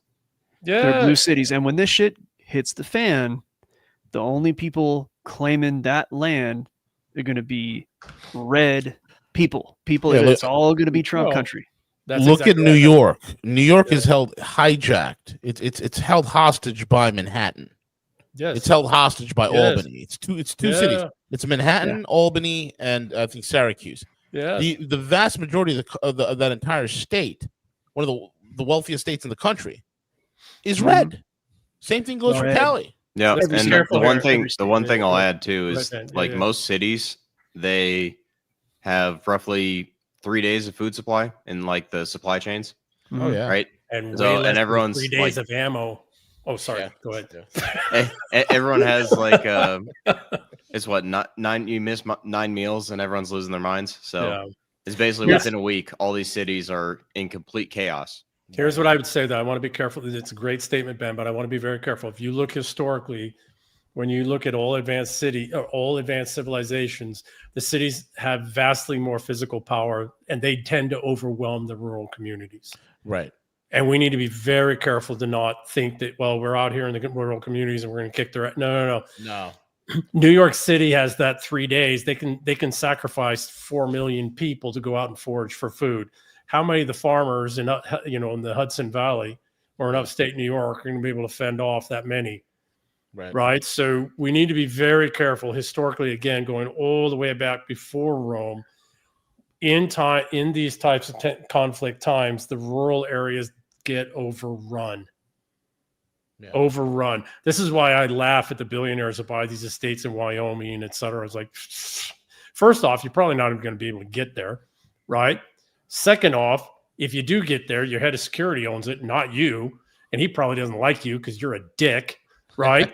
And you ain't never done nothing, But I man. pay your bill, man, right? With what? I did a meme with Bain, right, with the political guy. He's like, but I pay you. I did a meme. It was like, you have power, but- and this but gives you power. you come out of the special operations and intelligence community, and I pay you a lot of money. And Bain's like, but you think that gives you power over me, right? So, give me a second. Feel in charge? Do you feel it? Oh, I love that I character. by paid the you way. a small fortune. I think that's one of the best. Not just that scene, but I think that Bain I love that entire movie, character is just I paid you a small fortune. so Was it real. gratefully accepted? It was Right? all downhill from there for superhero movies. It was all downhill. Now, how he died and all that was kind of bullshit. Fucking, I don't know who wrote that script, etc. But Well- anyways, point being, back to Nick, what you were saying. Okay, the only real asset of a people are the men capable and willing to kill, not die, kill for the land. This is what the 300 why the 300 Spartans are so powerful to us today. Why? Because the Greeks were not rising up, right? The Greeks were thinking of appeasing the Persians. You can't appease these people who killed Charlie Kirk. No, there's no appeasing. You can't appease them. So what did the Spartans do? A Spartan king, disobeying, everything, right? Took his personal guard and they went out in the one bottleneck and they said, come and take them. They didn't say come and take their weapons. Of course they said that, but that's because you had to get through their freaking weapons to get to the lands. And what did it do? It shamed the rest of the Greeks. It shamed the rest of the Greeks to come together. And then what was it? The Battle of Plataea, right? Forgive me, my memory's not as good as it used to be. Okay. But the only asset of a people is the men who will stand and fight for their people, their lands, and the assets of those lands. That is correct. Period. And I'm going to give you another thing, and people can be pissed all they want. It ain't the fucking women that are the asset because they can't do the fighting. Yeah. And I hate to tell you this, they're replaceable. The men that will stand and fight for the land are not, because history has also shown you can't import foreign men who will fight for the land. Correct. You can't. And it's at that point the world switches into the world of man. Yes. That's what just happened today, by the way. Yeah, Great. that's what we. What just that's what we happened witnessed. today with the assassination of Charlie Kirk on live TV is the world just went back to the testosterones. And the cutting that girl down on the train. And cutting the girl down on the You gotta train. think about Everybody's that. sitting on the train not doing fuck all. Yeah, well, so I think the way to look at that, and not just the people in shock, but we used to live in a society where the men protected the women, right? And so women had generally to have a man walking around with them, and I'm not saying that's right. I'm just saying that's what it was. That's how it is in the Middle East because of rules. But at this point, this idea of strong and independent, good luck with I that. don't need no man. Yeah, that's going away. That's gone now. When the Like, world devolves into violence, the only asset is those who can deal and deal out violence. Well, not when it goes to violence. When the world goes back to reality, Yeah, right? When The world old goes back to rules. base reality, the only value, again, I've written about this a couple of times. And again, Nick, to your statement, I don't care how much gold you have. I don't care how much Bitcoin you have. I don't care how big your stock portfolio is. I don't care how much retirement, assets under management you got. None of that is real. Correct. there's Without, I'm gonna have to jump off here. Yeah, If you guys are still going, I will come back. But there's a really good show. Fear of the Walking Dead was a spinoff from The Walking Dead. So The Walking Dead was great if you guys watched it. I stopped it after a while, but this one's in LA. And when all the stuff goes down and it starts to get really bad, at one point, this young man, he's like sitting and they're in some kind of a jail sort of thing. And he's sitting with another guy and the other guy's talking to him. And the other guy is like this kind of older guy. He really has been through stuff, like a lot of stuff. He knows what's going on, right? The wise sage says to the young man, he goes, The old rules apply. That's all he said. This is the old rules apply now, right? So this is what we call like base reality for humans. Like might makes right. And it's the same rule that's always applied to power. And I said this just last week to somebody: power's not given, it's taken. And it's come to the point where you may have to exert your own power to avoid yours being taken. And that's what I'm concerned about. This is what I said earlier, right? Back to the movie. I cannot remember what it is. I think if we all remember, we'd know it. It'd be like, oh yeah. But there's a scene in a movie we all know, at least as men know. And it was quite literally the father or the grandfather saying, I'm not going to give you power. You have to fucking take it. Yeah. And if you can't take it, you're not worthy of it. And actually, to be quite frank, the boomers are not actually wrong. Right. They're not. Now, they got the crazies and all that, but that's not actually all the boomers. And we need to be careful of that, right? It's not all the boomers. They're an interesting generation, but we also got to ask ourselves, who the fuck gave them the drugs in the 60s? Oh, yeah. Yes, we covered that. Right? You know what I mean? Who the fuck gave them the drugs in the 60s? And who did all Veles that talks about that. psyop bullshit? You know what I mean? So, yeah. You know, it's the Laurel Canyon, the whole Laurel Canyon thing. Yeah. So, point being is this. They're not totally wrong, though, at this transition point and the last few remaining silence. They're not totally wrong because we're not taking power from them. Correct. We're somehow just, I'll come home when the freaking streetlights come on kind of shit. Right? Yeah. Gents, I'm going to jump. And if you're still going and flow, I'll come back. So thank you all for getting together.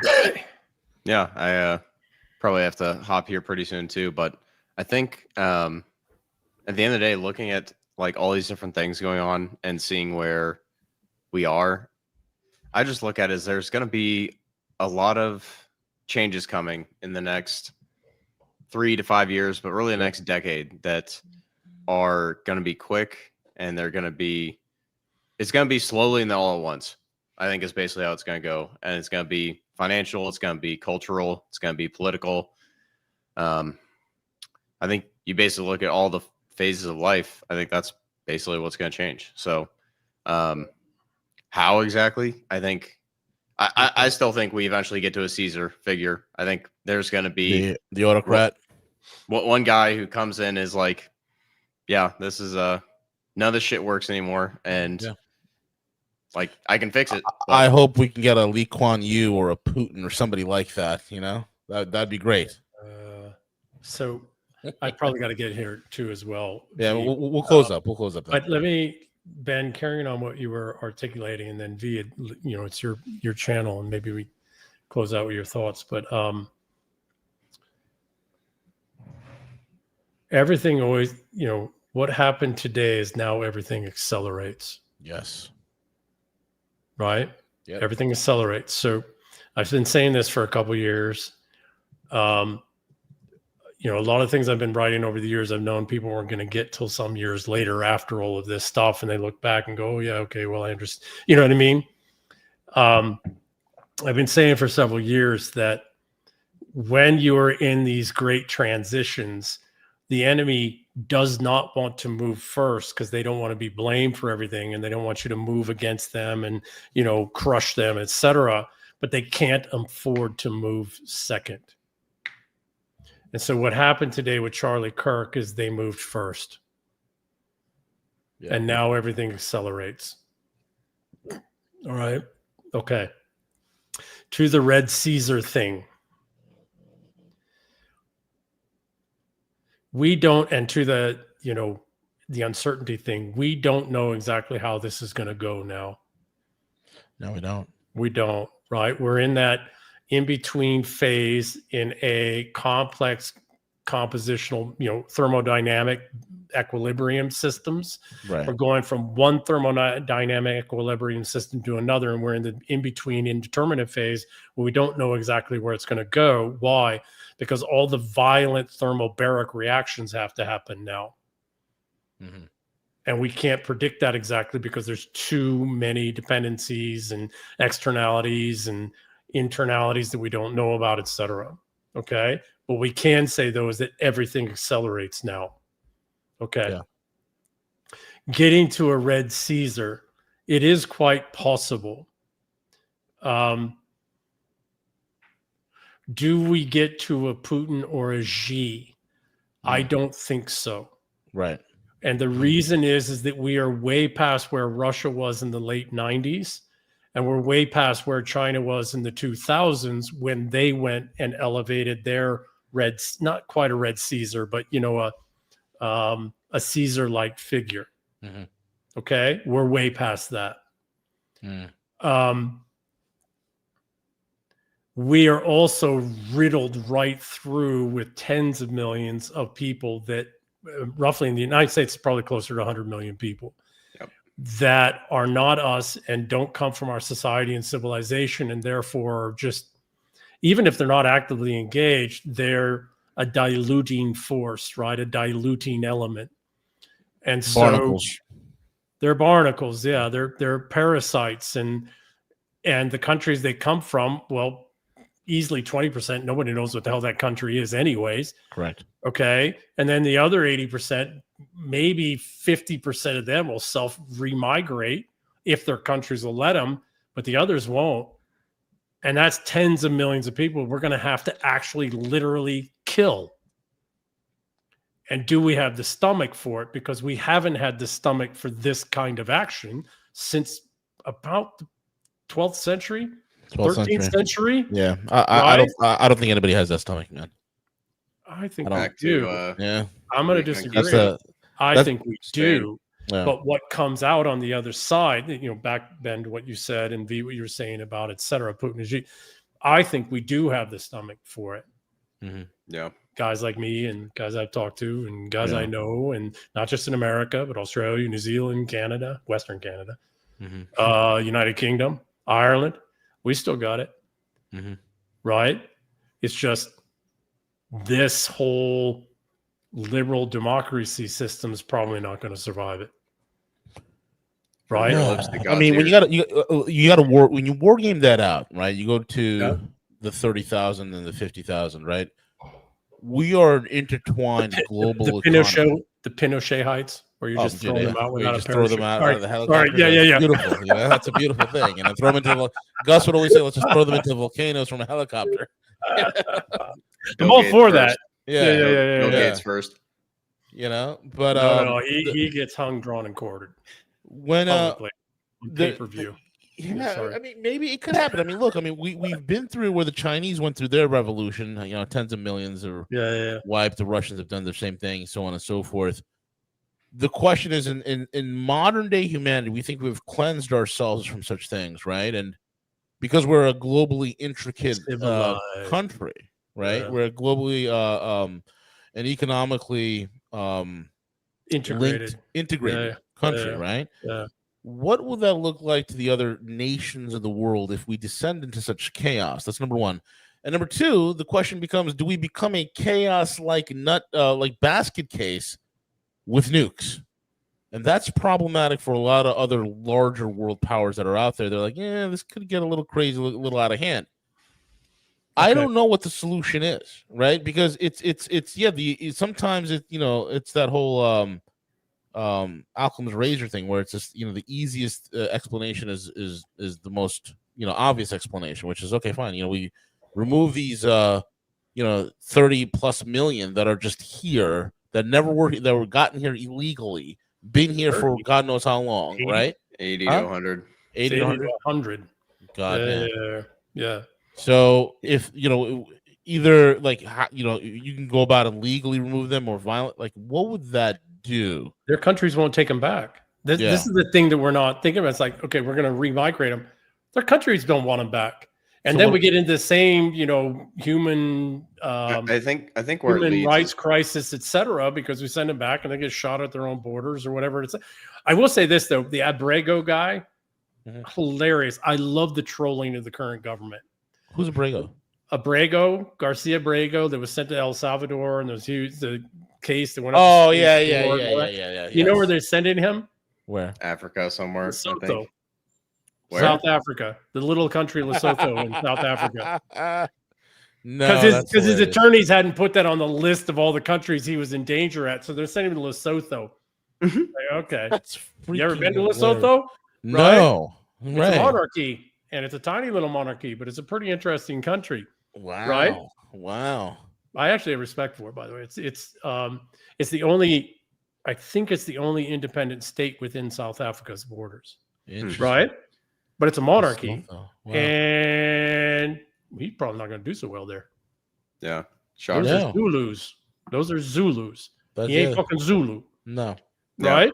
I think where this goes is like deportations and people going back to whatever country. Like, I think that's like the moderate option, basically. No, But not going to happen. it's They'll the ones that self-deport, yeah, it'll happen. yeah. And the criminal ones, Bukele's already said he would take them, et cetera, right? No. Mhm. Well, I think the biggest thing is like no one really knows. I think the US as a nation stays together. I don't think it's like a constitutional republic or democratic republic, whatever you want to call it, on the other side. You Yeah. want to hear my crazy take? Yeah. Batshit crazy, and I've had a couple beers now. Right? So I'm waxing Charles Bukowski loquacious, right? Mm-hmm. Okay. And I'm going to write a piece on this. I've been meaning to do it, but it just hasn't been the right time. When we come to grips with the fact that these folks have been flooded into Europe, the United Kingdom, all the countries of the English-speaking world, and Yeah, Europe, all the white which I countries. couldn't give a fuck about, but I don't know. I kind of like parts of France, and there's a couple places in Germany. You know what I mean? It's like, I kind of get it, but I'm not European. That's the Not that extended kind of family. fucking white, right? I've got family in Portugal, and I got family in Switzerland, and direct family, right? So, but anyways, point being is this: when we come to grips with the fact that hundreds of millions of their trash has been flooded into our country so that white people kill them out of the need to survive, a whole lot of more things make sense. What would the world look like? What would society look like to get people to that point? What does that look like? Well, It they doesn't- did it on purpose. So what did they do in Nazi Germany? We looked at the camps, the camps that were built. Where are all these immigrant camps? How did they start? Well, they were playing poker and drinking gin together and having a conversation. And the prisoners went to work every day. And then by the end, they were been stuffed in fucking ovens and shot in the back of the head. That's how it starts. And what happened? Germany, not just Germany, but other places, mass reindustrialized, right? Rapidly reindustrialized, recapitalized off slave labor, and rearmed themselves. That was the intent here. That's why they flooded them here. It's why they're building these camps. Rex 84. Right? Yeah. We can't do that. That's why this whole thing about Russia and the fighting of Russia, and we got to fight Russia and China because that justifies the camps and the forced labor and all this other kind of stuff. Okay? The truth of the matter is 90% of the people that have been flooded here were flooded here by their own countries with the aid of NGOs and all this other kind of stuff because they don't want them in their own countries. They're a cost burden. And they sent them here specifically to get killed by us. Yeah. And again, folks, this is not like I want to make it very clear for anybody who's first time listening. This is not a racial thing. Because one of the things that Ian always makes it very clear, this is a civilizational thing. And it's civilization is what survives. And civilizations, you know, like you could be a person that's non-white, but and still be part of a civilization. The civilization endures. So a lot of people get off because we're so conditioned on racial things, and it becomes such a sensitive topic. People will hear their something own like people sent them here. White people didn't send them here. Now, some white people ushered it in for their own political reasons and their own power reasons, etc. But their own people sent them here. Oh, by the way, I hate to say this, but who actually sold the black slaves to the white people? A certain you know, certain friend. Yeah. Okay. And point being, and I'm not justifying that at all. And who owned the slave ships? We can, So, again, I'm not justifying certain that. friends in the Levant, right? Charlie Kirk's buddies. Yeah. Okay. So point being is this, that once we come to grips with the fact that most of these people are flooded into our countries by their own, with the willing complicity of their own countries, because they're disposable in their own countries, they were sent here to be killed by us. They were sent here to either passive aggressively conquer or just be killed. Why? Because they're disposable. Do you think these countries are just going to take them back? Really? No. Okay. What does that mean? We're forced to take them in? It's like I'm supposed to house 3 insane people in my house because their family won't house them anymore? Yeah, not how the world works. Right? That's the biggest thing on the immigration stuff is people just say, oh, they just want to come here for a better life. I'm like, yeah, I just want a better life too. And that means them not being here. Like, if I wanted if these folks were capable of a better life, they would have created it in their own countries. 100%. Particularly given all of the $100 trillion plus in just the last 80 years we put into foreign development. Mm-hmm. Right? Yeah. The sooner and I don't know what the answer is. I'm not telling a solution, etc. What I'm saying is we have collectively got to accept that these people were sent here to either passive aggressively conquer us or to be killed in vast numbers by us so they don't passive aggressively conquer and replace us. And we've got to come to grips with that. And I don't know exactly what the answer is. That's the whole thing, man. It's like, look, here's the thing. Like, I could warm a game this out where I could say to myself, okay, the answer, I agree with you. This is going to be a forcible thing. It's going to turn violent. There's no digging doubt. No doubt about it whatsoever. The issue is, what does the country look? What state of collapse are we living where that occurs? Number one, and number two, who has the stomach for it this days in 2025, this modern day with social media, with all this technology? What would the international outrage look like? What would other countries do to intervene? Would they intervene? Nothing. Yeah. Nothing. You want to know why? How we know this? Because what's happening in Gaza right now is inuring the world to genocide. Yeah, it is. It's being done on purpose. It's being done specifically to work out all the nuances and all the arguments and all the informational stuff and position, etc., to justify genocide. Yeah. Quite literally. Yeah, we have 300,000 plus dead Gazans right now. Jews don't care about, now I wouldn't say all Jews. I don't want to say that, right? Because that's not a monolithic. Let's call them the Talmud. What do we want to call them? Sabbatans? You know? Yeah, that I don't know. So Zionists, we call them Zionists, Zionazis, the Zionists. But the point is, that's the whipping boys, and they don't mind doing this. They're what they are doing is they're showing us the world doesn't really. So here's the point: might makes right is the short version. Well, it's true, but it's a little more sophisticated than that. That's what I said. The world can't bear the burden of useless eaters anymore, and not in the communist tense, right? But people who don't develop themselves or can't develop themselves are no longer okay. Unfortunately, we lived for about 100 years with the concept that we had a population bomb that was going to destroy us. And only in the last 20 years or so, it's longer than that, by the way, it's about 50 years in the actual data, have we realized that, holy shit, we have a population collapse coming. Yes. In a population collapse, you can't have all of these useless, non-productive people. It accelerates the collapse rapidly. Okay? So what has the elites been trying to figure out how to do? There's all kinds of solutions and factions, etc. But where they finally settled on is there's hundreds of millions of people that just need to die. Because if they don't, there will be such a burden. And what are they doing? They're just figuring out how to shift them around the world to wherever the hell, some idiots will take them in. Yeah, look what Japan is doing right now. That's failing miserably.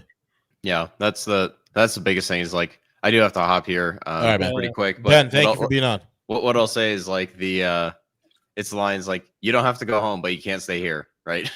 Like, well, here's that's the biggest thing is like, I'm going to jump with you, Ben. Okay. Yeah. Terribly sorry, V, but No I think you and I are talking in the morning anyways. Yeah, we are. Huh, yeah, that's right. Yeah. I'll see you in a few hours. Okay. Yeah. I'll try and put some pants on for that one. I'm not wearing any. Oh, there you go. That's a man right there. That's it, man. I agree with Ben in a lot of things, and Ben and I have had a lot of conversations, over time and face to face as well. And He's a way better skier than I am anymore. Young punk. Burned my legs out that one day up there in the mountain. Anyways, quite despite my fancy skis from my brother's ski company faction, I just say it straight out. I think we are already back in aristocracy, and monarchy is what comes next. Because the English civilization is a monarchical civilization. And this is what multi-generational family offices are already. That's the aristocracy. I mean, quite literally by definition. The issue is, and Ben and I have talked this extensively, actually, hours. The difference is that they don't quite recognize themselves that way. They're still chasing, the return on capital. And they don't tie derivative. Yeah, they don't tie it to the location they're in. That's right. They're not tying it to the land yet. The young men to defend the land yet. Okay. But I suspect that, yes, we are going to a Red Caesar, but the Red Caesar will actually be a king. I think he will actually be a king, and I think it will be a direct descendant of the English throne. Maybe not blood descendant, but it will be, okay, so Constantine, right, the Byzantine emperor, came out of Rome, came out of a Roman lineage. And the Byzantine crown, right, the Constantinople crown came directly out of imperial Rome. So the Republic is dead on the other end. It's done. Yeah, I think it's cooked. I think you can't basically survive. have one guy at the top and his distributed system of people below. And so feudalist. It's gonna be Warhammer 40,000 of the God Emperor. Yes, the American God Emperor. I think that's the perfect Let's place not go to there. I mean, Russia. Hey, if I can do any counter, let's put some brakes on. Let's not go there, and let's not go to the God Emperor of No, Doom. no, it's just- No, Right. I'm talking being shit. facetious. It'll be. I mean, it could even still be called president, but it could just be a still be president called president. where But it's like, it'd be a look, king-like this guy- instruction. Correct. this guy is in charge, and not just like he's got some executive power. It's like, no, he's got life and death authority. He's got Like Putin. all these things. No, But NG. NG. Yeah, Yeah, no, absolutely. Ben. I totally agree with you. So Yeah. I think fuck. the forms and titles and structures will remain, but Yeah. Putin is a czar. Yeah. Putin. No. She is an emperor. He's an Straight emperor. up. Yeah. Okay. And he didn't make it, neither one of them made themselves that way. The people and the elites in that country, they demonstrated their capacities to operate at that level. Right. So now we're quoting Batman again. Do we live long enough to see yourself a hero? Either die a hero or you live yourself. I think that's the perfect place to end Let's it. end there. I want to end there, but I want to end with Baines. Do you feel in power? Do you feel you're in control? Do you think you're in charge? There you go. Do you feel you're in charge? I think that's where we start. But again, by the way, bringing it back, if I might, much love and respect to Charlie Kirk's wife and his children and everybody deeply impacted by this. Yeah, turning point is completely. They killed up, man. the moderate. They killed the moderate. Yeah. They killed the moderate, and they knew what they were doing. And here's the thing: we have to carry on his work. Yeah. We have to do what we have to do in the blood that's ahead, but we need to do it with the moderative, logical, careful way. And he never attacked people. He never responded with vitriol, right? We can kill people. We're going to have to kill a lot of people. But let us take the example of Charlie Kirk, where we never become hateful. We never become spiteful. We're very careful. We're very articulate about what we're doing and why we're doing it. Yeah. Right? Let him be the model. Yes, we got to do things he would never do in his Heavy life. shit, man. Right? It's heavy. Yeah. Real heavy. All right, guys. Appreciate it. Yeah. EM, I'll see you in the morning. Ben, All right. you have yourself a good night. Enjoy your meal, and I'll see you on Tuesday, Ben. All right. Sounds good. Take care, guys. Have a good one, guys. Thank all you all for listening in. This is EM. Ben, I want to thank also Nick and Veles for joining us as well. Yeah. Prayers and support to Charlie Kirk, his family, his friends. Terrible what happened. An amazing life cut tragically short. Nobody deserves to be in that position. But this is the war that's been brought upon us. This is the Praetorians. This is the Praetorians. And we Playing have to for understand. everything. Playing Yes. for everything. Everything. It's Yeah. for all the marbles, folks. It's for Yeah. all the marbles. It's not All left right, or right. It ain't black or white. This is for all the No. marbles. Yeah. All right, guys. Appreciate Take it. care, everyone. Yeah, Cheers. See you guys. Cheers. right.